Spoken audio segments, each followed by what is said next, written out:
இன்றைக்கி நம்ம என்ன பார்க்க போகிறோம்னு பார்த்தீங்கன்னா ஒரு மெதுவடை ரெசிபி தாங்க இன்றைக்கி நம்ம பார்க்க போகிறோம். இங்கே பார்த்தீங்கன்னா சூப்பரான ஒரு மெதுவடைக்கு நான் மாவு அரைச்சி வச்சுருக்கேன். ஒரு 2 மணி நேரம் உளுந்தை மட்டும் ஊற வச்சுக்கோங்க. ஊற வச்சுட்டு அதனோட நான் வந்து கிரைண்டரில் தான் போட்டு இன்றைக்கி ஆட்டியிருக்கேன். கிரைண்டரில் ஆட்டி எடுத்துக்கோங்க. அப்போ பார்த்திங்கன்னா மாவு நல்லா நமக்கு பொசன்னு இருக்கும். அதனோட வெங்காயம் கொஞ்சம் மிளகு தட்டி போட்டிருக்கேங்க. 2 பச்சை மிளகாய், கருவேப்பிலை, கொத்தமல்லி, அவ்வளோதாங்க. நமக்கு சூப்பரான வடை ரெடி ஆகிடும். இந்த மாவு பார்த்திங்கன்னா இங்கே பாருங்கள் எப்படி பொசன்னு இருக்குது பாருங்கள். அவ்வளோதாங்க. இதை நம்ம இப்போ தட்டி போட்டுட்டோம்னா நமக்கு சூப்பரான வடை ரெடி ஆகிடுங்க. ஈஸியாக நம்ம வடை ஒரு 10 நிமிஷத்துலேயே செஞ்சிடலாம். இதில் பார்த்திங்கன்னா நம்ம கையில் தண்ணியை தொட்டி நம்ம எடுத்தோம்னா அழகாக வருங்க. இங்கே பாருங்கள், தண்ணி தொட்டி எடுத்து பார்த்திங்கன்னா இங்கே பாருங்கள் அப்படியே உருட்டணும்னா இந்த மாதிரி நல்லா வருங்க. இங்கே பார்த்திங்களா, அப்படியே ஒரு ஹோல்ஸை நம்ம போட்டுக்கலாம். இங்கே பார்த்திங்கன்னா அப்படியே ரவுண்டாகவே வரும். இங்கே பார்த்திங்கன்னா நல்லா நீங்கள் உருட்டிக்கோங்க. உருட்டிட்டு இங்கே பாருங்கள் ஒரு ஹோல்ஸ் மட்டும் நடுவில் போட்டுக்கோங்க. அழகாக ரவுண்டாக இந்த ஷேப் பண்ணிக்கோங்க. இங்கே பாருங்கள், இந்த வடையை நம்ம இப்போ இங்கே பாருங்கள் இப்போது போட்டுடலாம். இங்கே பார்த்திங்களா எண்ணெய் நல்லா காஞ்சிருக்கு. இந்த சமயத்தில் நம்ம இந்த மாதிரியே நீங்கள் இங்கே பாருங்கள் கையிலேயே தான் நான் திரட்டி போடுறேன். அவ்வளோதான்.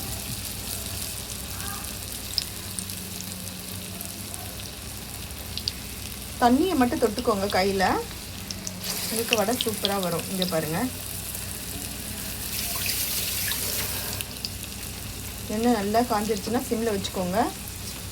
இந்த மெதுவடையை நீங்கள் கிரைண்டரில் ஆட்டுங்க. இங்கே பாருங்கள், கிரைண்டரில் ஆட்டிங்கன்னா நல்லா பொசுன்னு நல்லா பெருசாக வருங்க. தண்ணி இல்லாமல் பார்த்துக்கோங்க. கையில் சிரிக்கும். இங்கே பாருங்கள் இப்போ எப்படி வந்திருக்கு பாருங்கள். நல்லா பொசுன்னு நல்லா வந்து நம்ம கடையில் வாங்குகிற மாதிரி ரொம்ப டேஸ்ட்டாக இருக்குங்க. கொஞ்சமாக நீங்கள் வந்து பெருங்காயத்தூளையும் ஆட் பண்ணிக்கோங்க. கொஞ்சமாக பெருங்காயத்தூள் ஆட் பண்ணிங்கன்னா கடைசியில் ஸ்மெல் நல்லா இருக்குங்க.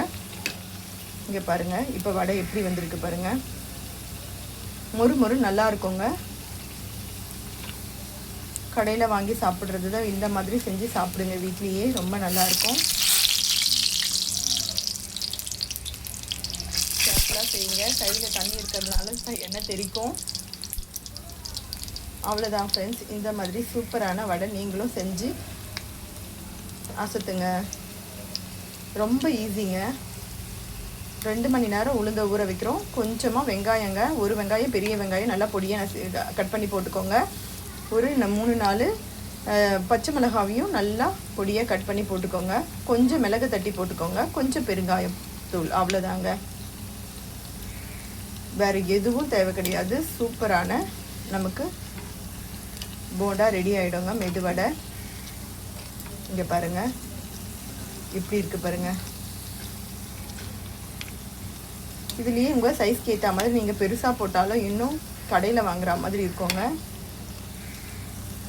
இங்கே பார்த்தீங்கன்னா அவ்வளோதான். இதே மாதிரியே செஞ்சு பாருங்கள். செஞ்சு பார்த்துட்டு எனக்கு சொல்லுங்கள் கண்டிப்பாக எப்படி இருந்துச்சுன்னு சொல்லிவிட்டு.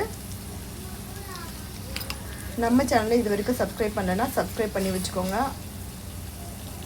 இந்த மாதிரி குட்டி வீடியோஸ் நான் போட்டுகிட்டே இருப்பேன். தேங்க்யூ ஃபார் வாட்சிங் மை சேனல்.